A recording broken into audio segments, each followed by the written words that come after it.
शुभ सकाळ सगळ्यांना. श्री स्वामी समर्थ. पुढे तुम्हाला दिसत आहे दिव्यामध्ये असं चंद्रकोर आला आहे आणि वरती मी फोटोमध्ये देखील दाखवलं आहे की कशा कशा प्रकारे दिव्यामध्ये फूल येतं. ह्याला फूल येणं असं म्हणतात.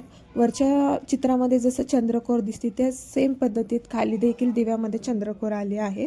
आणि हा माझ्या मते तो स्वामी चमत्कार आहे. असे म्हटले जाते की जी सेवा स्वामींपर्यंत पोचते त्यांच्या देवामध्ये असे फुलं तयार होतात.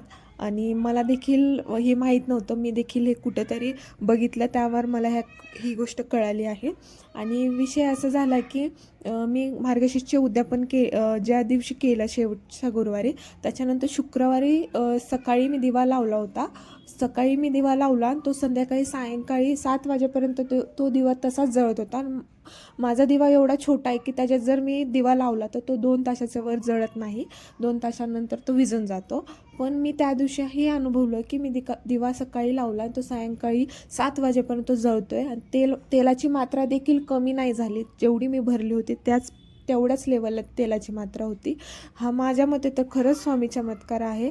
आणि जी काजळी त्याच्यावर चंद्रकोरची तयार झाली ती मी हाताने उचलून साईडला ठेवली तरी देखील ती थोडी पण मोडली नाही किंवा ती अशी चुरा वगैरे काही झाली नाही आहे. माझ्या मते हे स्वामी चमत्कार असू शकतो.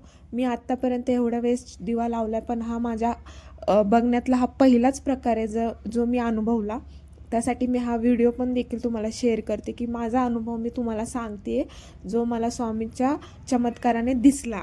एवढे दिवस मी स्वामी भक्ती करत होते, पूजा करत होते, पण हा अनुभव मी आत्तापर्यंत बघितला नव्हता. जो अनुभव मी मार्गशीर्षचे गुरुवार केले आणि उद्यापन केलेल्या दुसऱ्या दिवशी आला.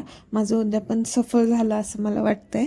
त्यामुळं मी हे तुमच्यासोबत शेअर करते की मला असा स्वामी चमत्कार दिसला किंवा देवी चमत्कार दिसला. त्यामुळं मी हा व्लॉग टाकते आहे. आणि त्याच्या मागं काही माझा हेतू नाही की मी हा कास्ट टाकते. त्यामुळं श्री स्वामी समर्थ.